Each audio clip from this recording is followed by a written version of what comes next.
Hey everyone, very very good morning to all of you guys. आज हम लोग बात करने वाले हैं ग्रिग्नार्ड रिएजन के ऊपर।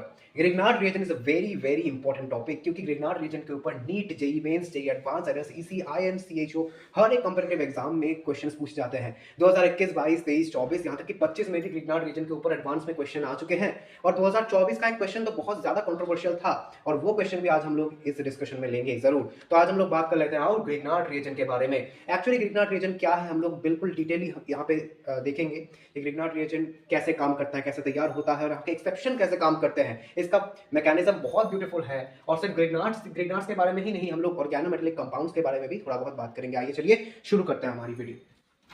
तो फर्स्ट ऑफ ऑल यहाँ पे देख ही सकते हैं आप लोग कि ग्रिग्नार्ड रिएजेंट के बारे में जब हम लोग बात करेंगे, तब यहाँ पे देखिए Grignard reagent first of all बनता कैसे है, किसको हम लोग ग्रिग्नार्ड रिएजेंट कहते हैं। तो यहाँ पे आप देख ही सकते हैं, कोई भी हम लोग एल्किल हैलाइड ले लें, उसके साथ अगर हम लोग Mg और ड्राई ईथर के प्रेजेंस में हम लोग अगर रिएक्ट करवाए, तो फिर यहाँ पे तैयार होता है RMgX।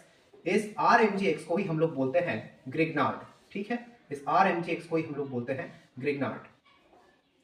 इसी को ग्रिग्नार्ड बोलते हैं, जिसके ऊपर हम लोग आज पूरी तरीके से हमारा क्लास को डेडिकेट करने वाले हैं। इस ग्रिग्नार्ड रिएजन के ऊपर हम लोग डिफरेंट सोल्यूशन वीडियोस भी लेके आएंगे, प्रॉब्लम सॉल्विंग, डीपीपीस के सॉल्विंग के वीडियोस भी लेके आएंगे। तो आपको बिल्कुल भी टेंशन लेने की जरूरत नहीं है। ठीक है, बिल्कुल एडवांस लेवल के हम लोग कॉन्सेप्ट के ऊपर बात करेंगे। अब देखिए, अगर आपको कुछ समझ में नहीं आए तो फिर रिवाइंड करके फिर से देखिए इस पॉइंट को, ताकि आपको पूरी तरीके से मैकेनिज्म इसका समझ में आए। और बहुत ही कॉम्प्लेक्स चीजों के बारे में आज थोड़ी सी बातें होंगी, तो I hope you can understand. आप लोग सारे पढ़ने वाले बच्चे हैं। तो चलिए देखिए, ये है RMgX। ओके, इसको हम लोग बोल रहे हैं ग्रिग्नार्ड। अच्छा, आप कोई भी कंपाउंड ले लीजिए, लेट्स सपोज यहाँ पे हम लोग ले रहे हैं R डबल बॉन्ड O, यहाँ पे एक R है, R डैश है, यहाँ पे एक R डैश है। तो ये जो कीटोन है, ये जो कीटोन मैंने ड्रॉ किया, यहाँ पे आपको पता है कि ये alkyl group always del positive होता है और ये O वाला डेल माइनस होता है ना। इसका एक पोलैरिटी है, ये सॉरी इसका एक पोलैरिटी है। ठीक है, पर ग्रिग्नार्ड के लिए ये उल्टा होता है, यानी R जो है यहाँ पे, R यहाँ पे डेल माइनस होता है और MgX डेल प्लस होता है। क्योंकि यहाँ पे पोलैरिटी चेंज हो गई, इसलिए हम इसको बोलते हैं अम्पोलांग सिस्टम। क्या बोलते हैं इसको हम लोग? अम्पोलांग सिस्टम। ठीक है, अम्पोलांग सिस्टम हम लोग इसको बोलते हैं। तो फिर यहाँ पे भी क्वेश्चन अगर आपका फ्रेम हो जाए, इस सिस्टम को क्या बोलते हैं, तो आप लोग बोल सकते हैं इसको अम्पोलांग सिस्टम। सही बात है, ठीक है, अब समझ में आया आपको। अब देखिए, ग्रिग्नार्ड्स को या कोई भी ऑर्गेनोमेटेलिक कंपाउंड हो, हम इसको organometallic compound first of all क्यों कह रहे हैं? इसीलिए कह रहे हैं क्योंकि देखो, ये तो एक आधा ऑर्गेनिक है, आधा मेटेलिक है ना। यहाँ पे RX पहले था, अब RMgX हो गया, यानी इसमें ऑर्गेनिक पार्ट भी है और इनऑर्गेनिक पार्ट भी है, यानी मेटेलिक पार्ट भी है, इसलिए हम लोग इसको ऑर्गेनोमेटेलिक कंपाउंड बोल रहे हैं। सिमिलरली यहाँ पे RLi भी एक ऑर्गेनोमेटेलिक कंपाउंड है। R2CuLi भी एक ऑर्गेनोमेटेलिक कंपाउंड है। तो फिर यहाँ पे देख ही सकते हैं आप लोग कि RLi, R2CuLi ये सारे के सारे ऑर्गेनोमेटेलिक कंपाउंड्स हैं। ठीक है, इसको हम लोग बोलते हैं ऑर्गेनोमेटेलिक कंपाउंड्स। ठीक है, इसको हम लोग बोलते हैं ऑर्गेनोमेटेलिक कंपाउंड्स। अब देखिए, अच्छी तरीके से ध्यान से देखना। ओके, आप अच्छी तरीके से इसको ध्यान से ऑब्जर्व कीजिएगा। देखिए, अब यहाँ पे हम लोग देख ही सकते हैं, इसमें भी R ये डेल माइनस होगा, Li डेल प्लस होगा, यहाँ पे भी R डेल माइनस होगा। ठीक है, हर जगह पे R यहाँ पे डेल माइनस हो रहा है, यानी ऑर्गेनोमेटेलिक कंपाउंड्स में आपको R हमेशा डेल माइनस देखने को मिलने वाला है। Agree with me? I hope आपको समझ में आ रहा होगा। अब देखिए यहाँ पे, अब देखिए ये जो ग्रिग्नार्ड रिएजेंट है ना, ग्रिग्नार्ड रिएजेंट की कुछ प्रॉपर्टीज है। ग्रिग्नार्ड रिएजेंट की कुछ प्रॉपर्टीज है। फर्स्ट ऑफ ऑल, इसका फर्स्ट प्रॉपर्टी क्या है? यहाँ पे जो एल्किल ग्रुप या फिर एराइल ग्रुप जो भी रहेगा, डेल माइनस वाला पार्ट जो भी रहेगा, वो एक गुड बेस होगा। ये एक गुड बेस है। ठीक है, ये अच्छा खासा एक बेस है। ठीक है, ये जो R डेल माइनस दिख रहा है आपको, ये अच्छा खासा बेस है। ओके, ये बहुत ही बढ़िया बेस है। दूसरा वाला क्या मिलेगा? All organometallic compounds, organometallic compounds degenerates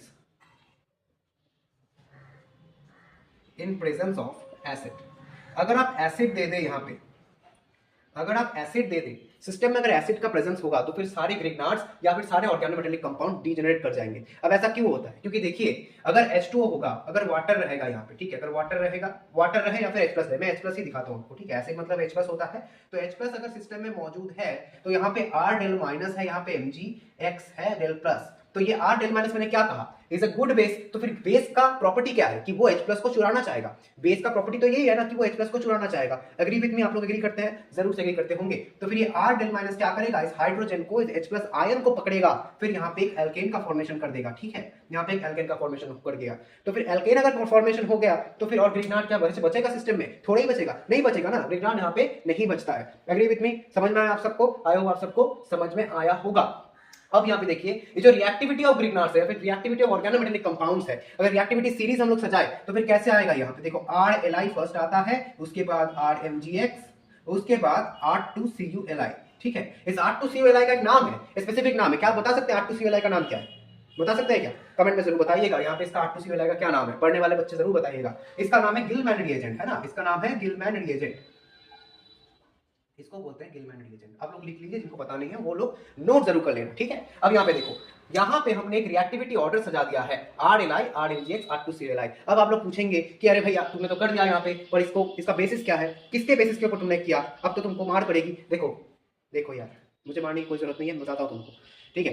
मैं मारामारी में नहीं चाहता हूँ। यहाँ पे देखो अच्छी तरीके से, देखो RLi है, RMgx है, R2CuLi है, ठीक है। अब यहाँ पे देखो, ये जो RLi है, RMgx है, R2CuLi, सब में ही डेल माइनस होता है, ये है ना, सब में ही डेल माइनस होता है, डेल प्लस होता है। यानी यहाँ पे क्या हो रहा है, एक आयनिक ग्रेडियंट देखने को मिल रहा है ना, एक आयनिक ग्रेडियंट देखने को मिल रहा है, या फिर हम लोग कहें कि परसेंटेज आयोनिक कैरेक्टर यहाँ पे तुमको देखने को मिलता है, परसेंटेज आयनिक कैरेक्टर देखने को मिलता है।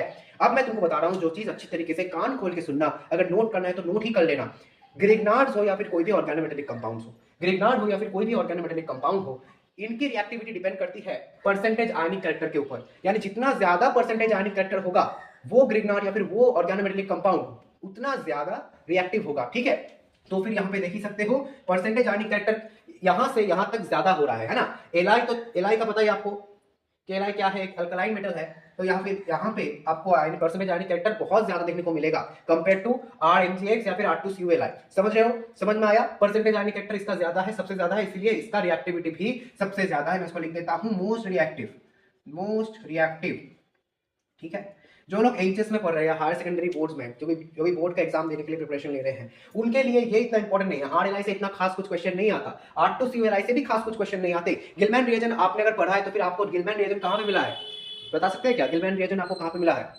यस, गिलमैन रिएजेंट आपको कोरे हाउस सिंथेसिस में मिला है, ठीक है। जब आप हाइड्रोकार्बन्स पढ़ते हैं तब एक पार्ट आता है कोरे हाउस सिंथेसिस करके, तो कोरे हाउस सिंथेसिस में आपको गिलमैन रिएजेंट के बारे में थोड़ा बहुत आइडिया मिला होगा, ठीक है। तो वही गिलमैन रिएजेंट एक ऑर्गेनोमेटेलिक कंपाउंड है जो कि हम लोग ग्रिग्नार्ड के रिएक्शंस में इसको हम लोग लेने वाले हैं। समझ में आया? और एजीएस में भी ये RLi नहीं आता है, तो टेंशन लेने की कोई बात नहीं है। ये सिर्फ और सिर्फ कंपेटिटिव एग्जाम्स के लिए है, NEET, JEE Mains, JEE Advanced, NSEC, IMChO, इन सब एग्जाम्स में ये सब पूछा जाता है और बहुत ही बढ़िया तगड़े वाले क्वेश्चंस यहाँ पे आपको पूछे जाते हैं, ठीक है। तो अब हम लोग देख लेते हैं कि ये ग्रिग्नार्ड रिएजेंट कैसे वर्क करता है, इसका मैकेनिज्म कैसा है, और इसके कुछ एक्सेप्शंस के बारे में बात करेंगे, कुछ पीवाईक्यूज लेंगे, कुछ सिलेक्टेड पीवाईक्यूज लेंगे जो कि बच्चों को बहुत ज्यादा ही उसने ट्रिक किया था, उन पीवाईक्यूज को हम लोग लेने वाले हैं। तो लेट्स सी हम लोग कैसे इसको टैकल करते हैं।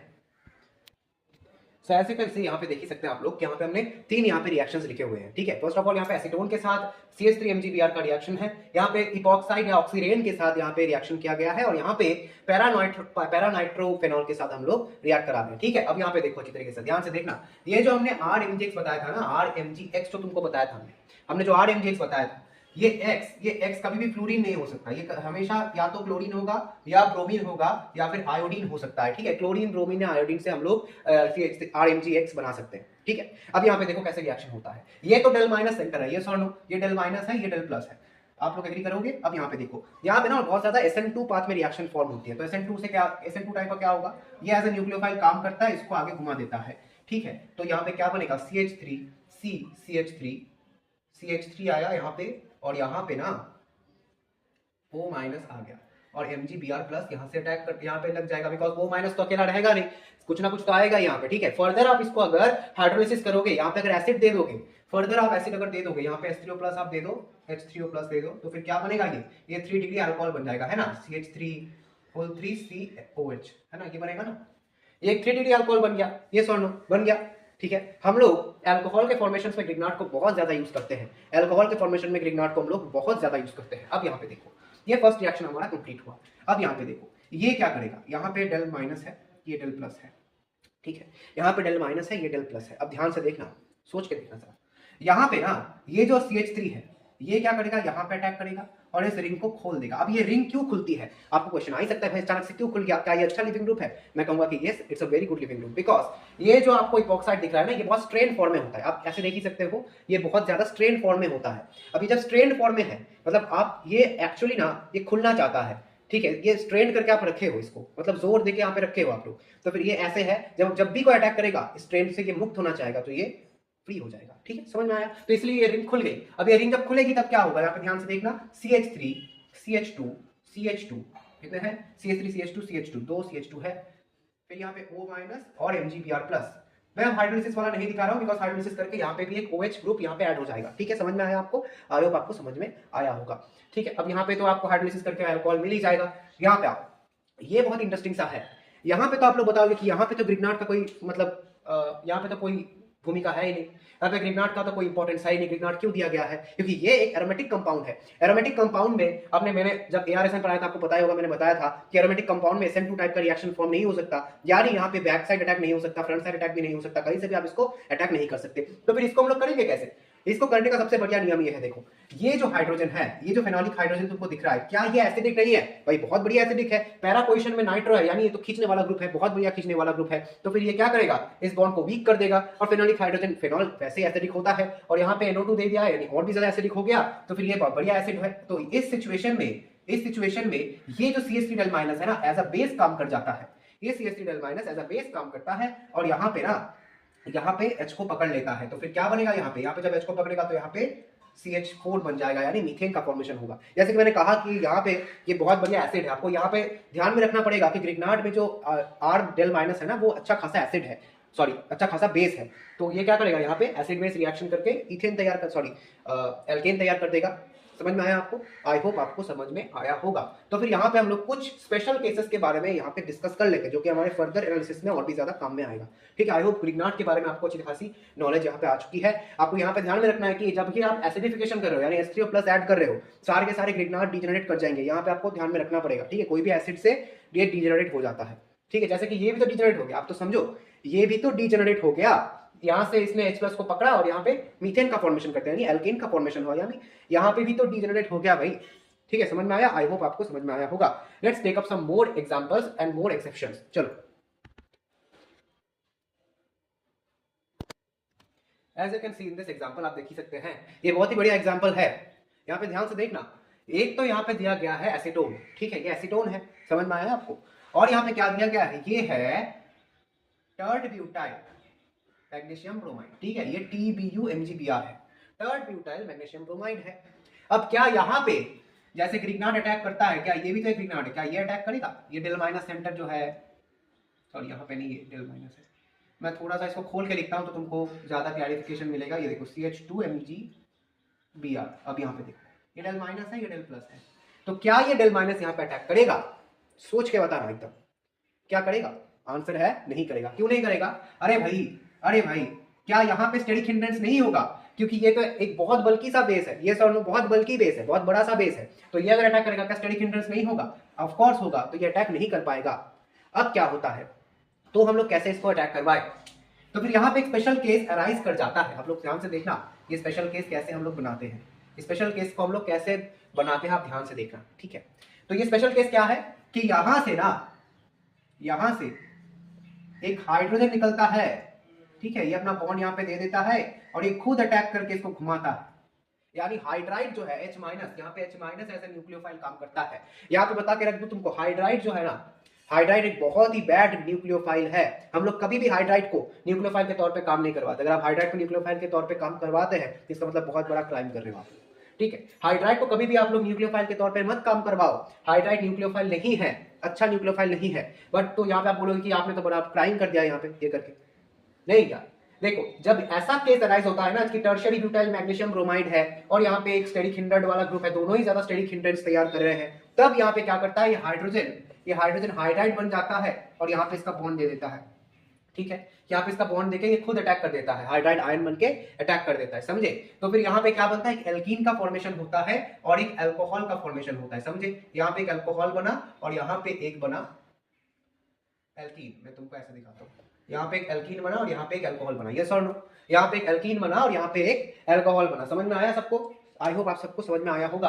क्योंकि यहाँ पे हमने ऐसा क्यों किया? क्योंकि यहाँ पे बहुत ज्यादा स्टेरिक हिंड्रेंस वाला ग्रुप था। तब जब ऐसा केस अराइज होगा तब यहाँ पे दो प्रोडक्ट्स यहाँ पे आपको मिलने वाले हैं। अब कौन सा मेजर होगा कौन सा माइनर होगा ये हमको नहीं पता है। ठीक है, कौन सा मेजर होगा कौन सा माइनर होगा नहीं पता है, दोनों ही मेजर हो सकता है या फिर कोई एक आप मेजर होगा, आपको हमें नहीं पता है। ठीक है, अब आपकी मर्जी, आप कौन सा किसको मेजर पकड़ोगे। ओके, समझ में आया आपको? आई होप आपको समझ में आया होगा। अगर समझ में आया है तो फिर अभी नीट 2025 का क्वेश्चन हम लोग एक करेंगे, जो कि बहुत ही बढ़िया क्वेश्चन था, जिसमें बहुत ही बढ़िया कंसेप्ट का यहाँ पे यूज किया गया था। ये देख लेते हैं उस क्वेश्चन को। आप लोग आपके स्क्रीन में देख पा रहे होंगे इस क्वेश्चन को, आप एक बार खुद से ट्राई करके देखिए आप कर पाते हो या नहीं। So here is the question, क्या आप सबने ट्राई किया, क्या आपसे बना? अगर बना है तो बहुत बढ़िया है, नहीं बना है तो देखो हम लोग कैसे करते हैं। तो यहाँ पे जब सोल्यूशन हम लोग करेंगे तो देख ही सकते हो तुम लोग, ध्यान से देखना इसको। यहाँ पे ना क्या हो रहा है, ये हमारा मेन कंपाउंड है, इसको थोड़ा सा खोल के लिखते हैं हम लोग। यहाँ पे डबल बॉन्ड O है, ये एक CN ग्रुप है, ठीक है, C डबल बॉन्ड N होता है। अब CH3MgBr, ये जो मैग्नीशियम, ये जो मिथाइल मैग्नीशियम ब्रोमाइड है, ये एक्सेस अमाउंट में दिया गया है। यानी अब आपको सोचना है कि ये कहाँ पे अटैक करेगा। दो दो अटैक करने वाले रीजन है, ठीक है। ये एज ए न्यूक्लियोफाइल अटैक करेगा, ये तो समझ में आ रहा है आपको। यहाँ पे इतना कुछ स्टेरिक हिंडर्स नहीं है, अगर होगा भी ये तो छोटा सा ग्रुप है, ये अटैक इजीली कर पाएगा। अब यहाँ पे देखो, ध्यान से देखना, ध्यान से देखना, ओके। अब ये ना यहाँ पे भी अटैक करेगा, इसको घुमाएगा यहाँ पे, ये यहाँ पे भी अटैक करेगा, इसको ऊपर घुमाएगा, ठीक है। दो दो साइड्स पे अटैक करेगा, यानी 2 मोल हमारा ग्रिग्नार्ड यहाँ पे लगा, तो 2 मोल्स यहाँ पे हमने लिए ग्रिग्नार्ड, और हमारा क्या बना कंपाउंड, ध्यान से देखना, ओके। ये हमारा बना compound double bond N minus MgBr plus, ठीक है, MgBr प्लस, और यहाँ पे एक CH3 लग गया, ओके, और यहाँ पे एक O माइनस MgBr प्लस, यहाँ पे एक CH3 आके लग गया। समझ में आया आपको? समझ में आ गया होगा, ठीक है। अब एक टेट्राहेड्रा इंटरमीडिएट है, तो आपके दिमाग में आ सकता है क्या ये यहाँ पे SNNGP करेगा। देखो यहाँ पे SNNGP का कोई कॉन्सेप्ट नहीं है, आप लोग ऑप्शंस को अच्छी तरीके से देखना, देख के लग सकता है कि टेट्राहेड्रल इंटरमीडिएट है, तो क्या यहाँ पे होगा क्या SNNGP, हो सकता है, ठीक है। बट आप ध्यान से अगर ऑप्शंस को देखें तो फिर वहां पे NGP नहीं कराया है, ठीक है, तो NGP हम लोग नहीं करा रहे हैं। अब यहाँ पे देखो, ध्यान से देखना, अब तो ग्रिग्नार्ड यहाँ पे एक्सेस दिया गया है, तो क्या ग्रिग्नार्ड यहाँ पे अटैक करेगा? अभी भी तो यहाँ पे अटैक करने का रीजन है, तो ये क्या CH3 डेल माइनस, क्या यहाँ पे फिर से अटैक करके इसको घुमाएगा? क्या घुमाएगा, क्या लगता है? आंसर है नहीं घुमाएगा, ये नहीं होगा।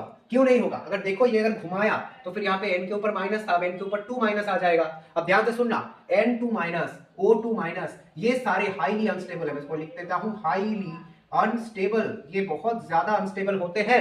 कभी भी N2 माइनस O2 माइनस आपको नहीं करना है, ठीक है। तो फिर यहाँ पे ये अटैक नहीं करने वाला है, तो फिर इसको हम लोग मिटा देते हैं, ये अटैक तो नहीं करने वाला है। अब यहाँ पे देखो तो क्या होगा, अब इसके बाद क्या किया गया है, H3O प्लस दे दिया गया है। अब इसके बाद H3O प्लस दे दिया गया, H3O प्लस दे दो, H3O प्लस आपने दे दिया। अब देखो यहाँ पे क्या बनता है, ये तो OH बन जाएगा, ये तो OH बन जाएगा, ठीक है, ये OH बन गया ऊपर, नीचे यहाँ पे एक CH3 लगाओ, यहाँ पे एक C डबल बॉन्ड O बनेगा, और यहाँ पे एक CH3 आ जाएगा, ठीक है, बना आपका। अब यहाँ पे देखो, अब तो CH3MgBr एक्सेस है, यहाँ पे एक और कीटोन आ गया। अब आप बताओ कि क्या यहाँ पे अटैक करेगा, क्या यहाँ पे CH3 डेल माइनस फिर अटैक करेगा और इसको घुमाएगा, क्या ये फॉर्मेशन होगा? क्या यहाँ पे एक और अटैक पॉसिबल है? आंसर है नहीं, पॉसिबल नहीं है। इसका क्यों, कारण क्यों है? अरे देखो यार, यहाँ पे एसिडिफिकेशन तुमने कर दिया है, तुमने यहाँ पे एसिडिफिकेशन कर दिया है, तो कैसे होगा? एसिडिफिकेशन करने से क्या होता है, ग्रिग्नार्ड सारे डीजनरेट कर जाते हैं, तो फिर हमारा फर्दर कोई रिएक्शन होगा ही नहीं, ग्रिग्नार्ड तो सिस्टम में है ही नहीं भाई, तो फिर कैसे होगा? तो फिर ये रिएक्शन भी पॉसिबल नहीं है। यानी हमारा मेन प्रोडक्ट आपको क्या मिलता है, मेन प्रोडक्ट को यही मिलता है, ठीक है, मेन प्रोडक्ट आपका फाइनल प्रोडक्ट यही मिलता है। समझ में आया होगा, आई होप आप सबको समझ में आया है, ठीक है। तो बात कर लेते हैं हम लोग जेई एडवांस के क्वेश्चन की, जो कि मैं बता रहा था, बहुत ही बढ़िया क्वेश्चन है, इसको एंड तक जरूर देखिएगा, ठीक है। जेई एडवांस के उस क्वेश्चन से ही हम लोग आज की इस क्लास को एंड करेंगे। आई होप आप ग्रिग्नार्ड के ऊपर कोई भी क्वेश्चन फ्रेम किया जाएगा, आप लोग इजीली उसको टैकल कर पाएंगे, ठीक है। अब देखिए क्वेश्चन को आपके स्क्रीन में, आप देखिए, आप खुद से पढ़िए क्वेश्चन को, मैं 2-3 सेकंड के लिए क्वेश्चन को लगा रहा हूँ स्क्रीन में, आप लोग देखिए, इसको पढ़िए और कोशिश कीजिए खुद से एक बार, ठीक है। आई होप आपने क्वेश्चन को पढ़ा होगा। क्वेश्चन को क्या बोला गया, आप देखिए ध्यान से। An organic compound P having molecular formula C6H6O3, ध्यान से देखना, C6H6O3, यह है इसका मॉलिक्यूलर फार्मूला, ठीक है, समझ में आया आप सबको, ये इसका मॉलिक्यूलर फार्मूला है। अब देखो क्या बोल रहा है, gives ferric chloride test and does not have intramolecular hydrogen bonding. अब यहाँ पे बहुत बढ़िया इसने खेला है, देखो बोला जा रहा है कि यहाँ पे फेरिक क्लोराइड जो FeCl3 टेस्ट में ये देता है, पॉजिटिव टेस्ट देता है, यानी ये जरूर से एक फेनोलिक कंपाउंड है। यस और नो, एग्री विद मी?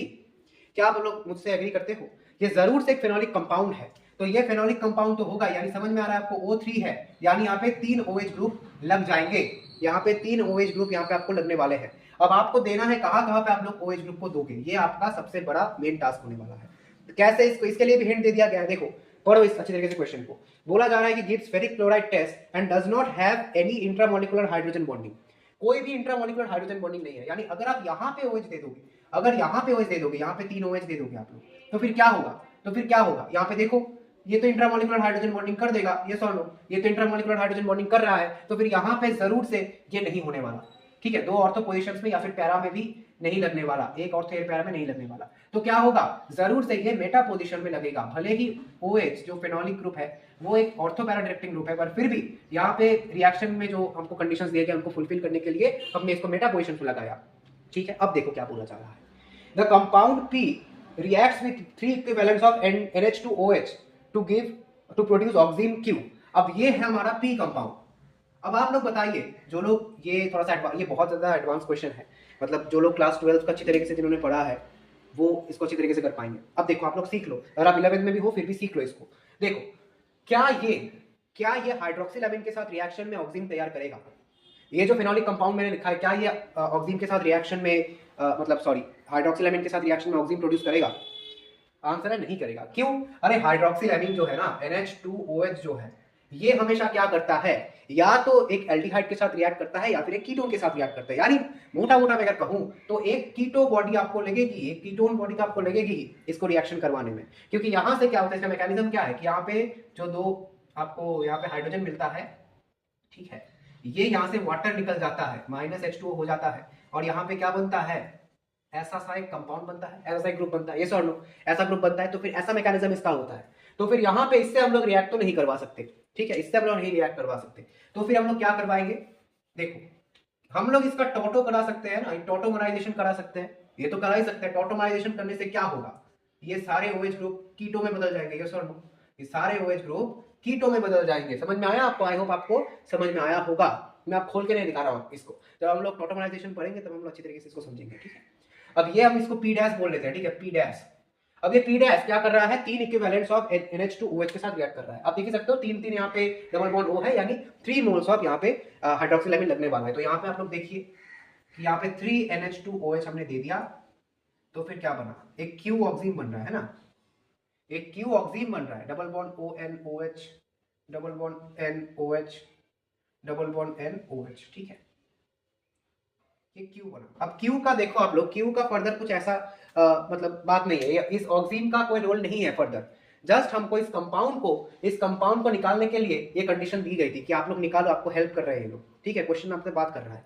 अब देखो ये P मिला, P डैश मिला, Q मिला। Q का आप लोग छोड़ो, Q का कोई रोल नहीं है, आप P और P डैश पे फोकस करो। नेक्स्ट क्वेश्चन को पढ़ो और further. Treatment of P with excess methyl iodide in presence of KOH produces compound R as the major product। अब देखो, सोच के देखना, P है, P डैश है, इसके साथ आप लोग क्या करा रहे हो, किसका रिएक्शन करवा रहे हो, मिथाइल आयोडाइड का, यानी MEI का रिएक्शन करवा रहे हो भाई। अब देखो ध्यान से, ये जो MEI का रिएक्शन है, क्या ये एसिड बेस टाइप का रिएक्शन नहीं होगा? क्या ये एसिड बेस टाइप का रिएक्शन नहीं होगा? अरे भाई ऑफ कोर्स होगा, ये तो बढ़िया लिविंग ग्रुप है ना, ये तो बढ़िया लिविंग ग्रुप है, तो फिर ये तो एसिड बेस टाइप का रिएक्शन जरूर से फॉर्म करेगा, है ना, ये एसिड बेस टाइप का रिएक्शन जरूर से फॉर्म करेगा। अब देखो ये P के साथ अगर आप MEI का रिएक्शन कराओगे, मिथाइल आयोडाइड है ना, हाँ मिथाइल आयोडाइड है, तो फिर ये देखो H को रिप्लेस करके यहाँ पे क्या लगेगा, Me लग जाएगा, है ना, Me लग जाएगा, O यहाँ पे आया, OMe बना, ये OMe बना, ये OMe बना, ठीक है, बना, ये हमारा P बना। अब P डैश को तो छोड़ नहीं सकती, तो टोटो फॉर्म है, यहाँ पे भी तो हमने इसको भी तो रिएक्शन में लगाया है, तो फिर यहाँ पे भी एक पॉसिबिलिटी आ जाती है कि यहाँ पे ना मिथाइल सारे यहाँ पे लग जाएंगे, इन खुले हुए ग्रुप्स में लगेंगे। अब एक्सेस बोला गया है, तो एक तो ये बन सकता है, ये हमारा 1 नंबर बन सकता है, ये 2 नंबर बन सकता है, और एक्सेस बोला गया यानी यहाँ से एक और करके मिथाइल भी शायद ऐड हो सकता है। हाइड्रोजन को रिप्लेस करके मिथाइल ऐड होते हैं, आपको पता ही है, हाइड्रोजन को रिप्लेस करके यहाँ पे मिथाइल ऐड होगा। तो ये 2 हमारे मतलब 3 हमारे प्रोडक्ट, 3 हमारे पॉसिबिलिटीज आ गए, ठीक है। तो यहाँ पे 3 पॉसिबिलिटीज हम लोग आ गए यहाँ पे, ओके। अब सोच के देखो, ये जो 3 पॉसिबिलिटीज आई है, मतलब 3 टाइप के आपके आंसर आ सकते हैं। बहुत ही कंट्रोवर्शियल क्वेश्चन था, ये बहुत ही कंट्रोवर्शियल क्वेश्चन है, मल्टीपल आंसर इसके दिए गए थे IIT से। अब यहाँ पे देखो, यहाँ पे 3 पॉसिबिलिटी आपके आई। अब क्वेश्चन को पढ़ो, बोला जा रहा है reaction of R with excess isobutyl magnesium bromide, isobutyl magnesium bromide, जो कि अभी हमने दिखाया आपको, आइसोब्यूटाइल मैग्नीशियम ब्रोमाइड जिसको बोल रहे हैं हम लोग, इसको बोलते हैं आइसोब्यूटाइल मैग्नीशियम ब्रोमाइड, ठीक है, इसको आइसोब्यूटाइल मैग्नीशियम ब्रोमाइड बोल रहे हैं हम लोग, ओके। मैंने डर्ट ब्यूटाइल बोल दिया था, रियली वेरी सॉरी, वो मैं फ्लो में बोल रहा हूँ ना, तो थोड़ा बहुत इधर उधर हो गया, कोई बात नहीं। देखो इसको बोलते हैं आइसोब्यूटाइल मैग्नीशियम ब्रोमाइड, ठीक है। आइसोब्यूटाइल मैग्नीशियम ब्रोमाइड के साथ आप लोग रिएक्ट करवा रहे हो R को। अब R तो ये भी हो सकता है, R ये भी हो सकता है, R ये भी हो सकता है, तीनों हो सकते हैं, तो तीनों के रिस्पेक्ट में ही हम लोग करेंगे, ठीक है। फर्स्ट आप देखो ये 3 वाले केस में क्या होता है, क्या ये जो ग्रिग्नार्ड है क्या ये रिएक्ट करेगा, मैं आपको साइड में दिखाता हूं, क्या ये इसके साथ रिएक्ट करेगा, क्या रिएक्ट करेगा, आपको क्या लगता है? आंसर है नहीं करेगा। अरे भाई कैसे करेगा, इतना ज्यादा स्टेरिकली हिंडर्ड है, देखो 4 मिथाइल ग्रुप्स है यहाँ पे, इतना ज्यादा स्टेरिकली हिंडर्ड है, अब ये कैसे यहाँ पे अटैक करेगा? CH3 डेल माइनस कोई अटैक करने में इसके पसीने छूट जाएंगे, तो ये तो आइसोब्यूटाइल मैग्नीशियम ब्रोमाइड है, बहुत बड़ा है, तो यहाँ पे तो वैसा अटैक करना संभव ही नहीं है। आपको पता है methyl magnesium sorry isobutyl magnesium bromide ये तो एसीटोन के साथ भी रिएक्ट नहीं कर रहा था, तो यहाँ पे क्या होगा, वही सेम सिचुएशन, हाइड्रोजन यहाँ पे अपना बॉन्ड देता है और हाइड्राइड यहाँ पे अटैक कर देता है, हर एक केस में वही होगा। तो फिर यहाँ पे आपके 2 प्रोडक्ट्स मिल रहे हैं वैसे, ठीक है, 2 प्रोडक्ट्स वहां पे आपको मिल रहे हैं, एक ये एक यहाँ पे मिल रहा है OH, यहाँ पे OH, यहाँ पे OH प्लस यहाँ पे एक एल्कीन का फॉर्मेशन आपका हो गया। समझ में आया आपको, एल्कीन का फॉर्मेशन हो गया, ठीक है, समझ में आया। मैं यहाँ पे कर दूं क्या बाकी का, यहाँ पे कर देता हूँ बाकी का। अब ऊपर वाले यहाँ पे आप ध्यान से देखिए, यहाँ पे आप देखिए, ठीक है, इस वाले रीजन पे आप लोग देखिए, फोकस कीजिए। अब एक तो हमारा पॉसिबिलिटी हो गया, 3 वाले का पॉसिबिलिटी हो गया, 2 वाले को देखिए। अब देखिए बोला गया है कि यहाँ पे रिएक्शन जब हो ही रहा है, यहाँ पे भी स्टेटिकली हिंडर्ड ग्रुप है, पर यहाँ पे भी इतना तो स्टेटिकली हिंडर्ड नहीं है ना, यहाँ पे तो 4 यहाँ पे मिथाइल ग्रुप थे, यहाँ पे तो एक मिथाइल 2 मिथाइल ग्रुप्स हैं, तो फिर यहाँ पे भी स्टेटिक हिंड्रेंस है पर इतना ज्यादा नहीं है, तो फिर हम लोग मोटा मोटा यहाँ पे रिएक्ट करवा ही देते हैं, इसमें इतनी कोई बड़ी बात नहीं है, रिएक्ट करवा देते हैं। इसका रिएक्शन करने पे फाइनल प्रोडक्ट क्या बनता है, मैं एक बार डायरेक्ट ही फाइनल प्रोडक्ट लिख रहा हूँ, ठीक है, मैं डायरेक्टली फाइनल प्रोडक्ट पे आ रहा हूँ। OH आया, यहाँ पे OH आएगा, OH आया, ठीक है, मैं डायरेक्ट फाइनल प्रोडक्ट पे आ गया। ओके, समझ में आया आप सबको, आई होप आपको समझ में आया होगा। गलत कर दिया क्या मैंने, आई थिंक थोड़ी सी गड़बड़ हो गई, थोड़ी सी गड़बड़ हुई है, हाँ यहाँ पे तो ये है, एक और मिथाइल मैंने मिस कर दिया, कोई बात नहीं, ये देखो ये हमारा फाइनल प्रोडक्ट यहाँ पे 2 के रेस्पेक्ट में हुआ। अब 1 के रेस्पेक्ट में क्या होगा, 1 के रेस्पेक्ट में आप देखो यहाँ पे ना एसिड बेस टाइप का रिएक्शन हो जाता है। 1 के केस में बहुत एक्सेप्शनल केस है भाई, बहुत एक्सेप्शनल केस है, ये क्लेडन के बुक में तुमको मिलेगा, ये क्लेडन के बुक में तुमको मिलेगा, ये वाला एग्जांपल क्लेडन के बुक में तुमको मिलेगा, ठीक है, अगर कोई क्लेडन पढ़ रहा है मैं उसको बता रहा हूँ, ये क्लेडन के बुक में तुमको मिलेगा, ठीक है, वॉल्यूम 2 वाला बुक खरीदना तो फिर मिलेगा तुमको, ये क्लेडन के बुक में है। और यहाँ पे क्या बोला जा रहा है कि यहाँ पे ये जो है ना हमारा जो ये वाला डेल माइनस है, सॉरी ये वाला जो डेल माइनस है, ये यहाँ पे इसको अटैक करता है, इसको घुमाता है, ठीक है, सिमिलर केस यहाँ पे भी होगा, यहाँ पे भी होगा, और फाइनल प्रोडक्ट आपका क्या मिलेगा, देखो ध्यान से देखो, तुमको P नहीं मिल रहा है क्या तुमको P वापस नहीं मिला, ऑफ कोर्स मिला, देखो तुमको P वापस मिल गया, ये फेनोलिक वाला ग्रुप फिर से मिल गया, समझ में, ये P मुझको फिर से मिल गया, ये P है, P हमको फिर से मिल गया, ठीक है। अब क्या बोल रहे थे क्वेश्चन में बोला जा रहा है कि followed by H3O+ gives compound S as a major product, the total number of methyl groups in compound S। अब देखो total number of methyl groups in S आपको बोला गया है, तो क्या होगा, देखो अब यहां से हमने थर्ड वाले से ये हमारा S हो सकता है, ये S हो सकता है, मैंने पहले ही कहा यहाँ पे मेजर कौन है तुम बता नहीं सकते, तुम बता नहीं सकते कि मेजर कौन है, यहाँ पे तो कोई हिंट नहीं दिया गया कि मेजर कौन सा होगा। अब यहाँ पे देखो ये दूसरे वाले केस में ये S हो सकता है, और यहाँ पे तीसरे वाले केस में तो कोई S हमको नहीं मिल रहा है, पहले वाला जो केस है ये वाला जिसमें कोई S, ये अगर S है तो इसको पकड़ लेते हैं, S पकड़ लेते हैं, वैसे भी P मिल गया है तो फिर S का तो कोई बात नहीं है यहाँ पे। अब देखो बोला जा रहा है कि S में कितने मिथाइल ग्रुप्स हैं, गिन लेते हैं चलो, अगर इसको आप लोग S पकड़ोगे तो देखो 1 2 3 4 5 6 मिथाइल ग्रुप्स मिल रहे हैं, अगर इसको देखोगे तो फिर क्या मिलेगा, 2 मिथाइल ग्रुप्स मिलेंगे, अगर इसको देखोगे 1 2 3 4 5 6 7 8 9 मिथाइल ग्रुप्स मिलने वाले हैं तुमको, और इसको अगर S कंसीडर करोगे तो क्या मिलेगा, घंटा मिलने वाला है आपको, घंटा मिलने वाला है, कुछ मिलेगा, कुछ यहाँ पे मिथाइल है नहीं है, तो फिर यहाँ पे 0 होगा।